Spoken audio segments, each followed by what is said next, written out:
Rochester on the corner of Stone Street and Everett Street at a lot that's been owned by the city for a few decades.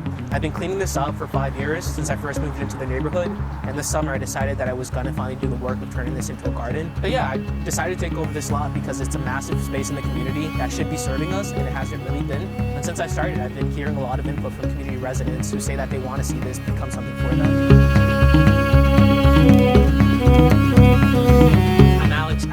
I'm a lifelong Boston resident by way of Mexico. I immigrated illegally when I was 3 years old, and that put me in a unique position in this country.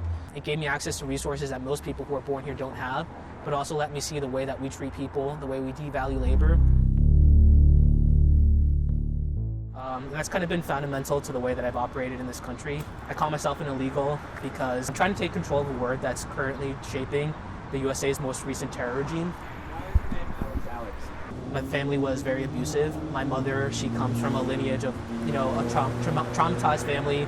My grandmother did it to my mother did it to me. I was homeless by the time I was 16 because I decided that being homeless was better than living with her. I don't really have that attachment to my mother. I don't want the same last name as her. So when I became a citizen, I made that choice to change it. My name's just Alex, so it just means to defend. And I like the double meaning of it, to defend, to defend. That's what I view as my mission on this world, to protect the people who can't be protected, to protect the things that don't really have a voice. I'm not just here fighting for humans, I'm not just here fighting for Boston. I'm looking at the world as a whole, as a system that needs to be viewed as an integrated system.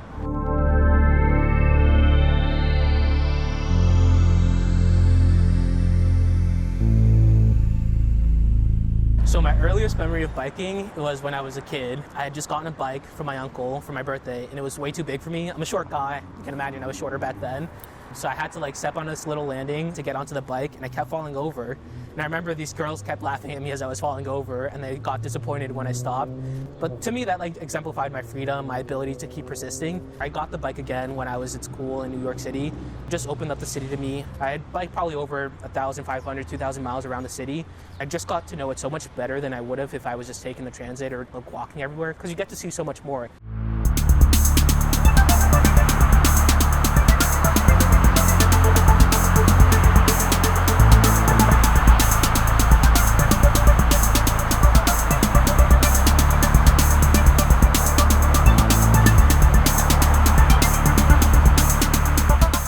Subsidize them way too much.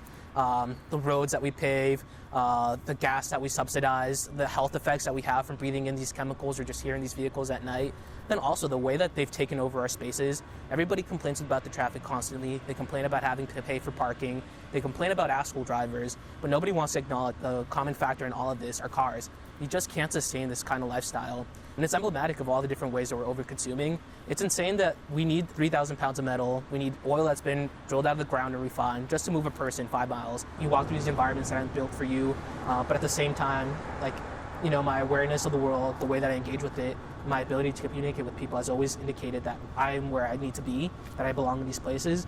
So it's this contradiction, being somewhere where you're not supposed to be, where the people who founded these buildings, who made these institutions, never expected for somebody like you to be there.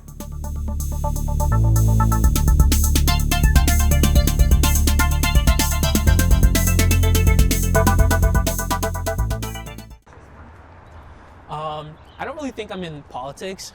I am in politics in the sense that politics just means matters relating to the polity, how you manage society. But everything's political, and that's another thing I don't really like about American discourse, where people say, oh, I'm not political. Everything around you is political. The food that you're eating, where you're allowed to live, how you move around this world, these are political choices that are being made. They're just so normalized that you don't understand it as such. I never really had the choice of not being political. My identity is as an illegal, as a queer person, as somebody who was poor in a rich white space, as somebody who was homeless. The reason why I'm so open and outspoken about it now is because I have a unique position in the society. I came over illegally, but now I'm a documented citizen. I became a citizen in 2023, so I have a U.S. passport. And I also know that the work that I've done around the country demonstrates what patriotism is supposed to look like. So if somebody wants to come up to me and say illegals are ruining the country, I can just say, well, I've cleaned up 3,000 pounds of garbage around the city this summer. I've taught multiple people English and Spanish. I've created this community garden out of a lot that was abandoned and neglected. I've documented traffic infractions. Like, these are all tangible things that are improving the city and the country in meaningful ways. So when I cleaned up the litter at Franklin Park, we cleaned up 200 pounds. I separated all the liquor bottles, all the bottle caps, all the broken glass, and I took that to City Hall to show the people what the city is neglecting. This person who doesn't have any associations in the city government, who doesn't really have the resources or backing, like, who does he think he is stepping into this democratic process? I'm like, well, that's the whole point of democracy, that anybody should be able to participate if they meet the minimum requirements, and I did. But people still took issue with that. But, like, you know, it generates attention. I'm trying to establish a foundation right now. My immediate short-term goal is to get this place as an official community garden and start using it as a democracy lab, just showing people how they can physically impact the city around them and influence policy by showing up. Democracy is an active participation. It's an ongoing process. So 100 for Democracy is my way to break it down to people in digestible, bite-sized ways. So the logic is, what are 100 things you can do to enact democracy in real time? What are 100 things that you can do that show that you're having an impact in real time?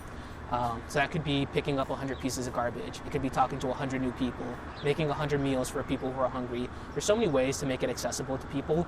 And 100's a number that's big enough that it feels like an accomplishment when you reach it, but not so big that you think it's out of reach.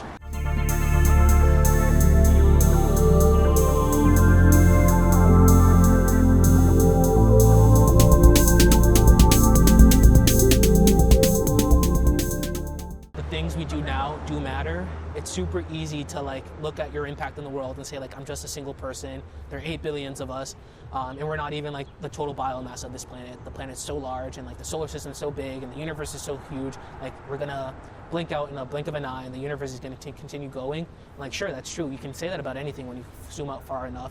Like, you are here now. There are people around you who are being impacted by you. The things that you do matter. People think that they don't have to take care of public spaces because everybody else will. Everybody thinks the same, and so the public spaces end up degraded. Look at the impact that I've had on this lot. Look at the impact that we've had on this world. All this material has been dug up out of somewhere, refined, made into something bigger, and then built into these monuments. We are at a critical moment in our world. It's not just in our city, not just this country. It's a global issue. And we can't solve it unless we come on the same page. And I think it should be super easy for us to do that. Like, we all have the same needs. We all have the need for housing, the need for water, for basic resources, for community. We're gonna come into a lot of conflict soon. And I think one of the things that I want people to take away is to resist the urge to violence, to resist the urge to fall into the same patterns of dysfunction, because that only perpetuates the cycle that we're currently in.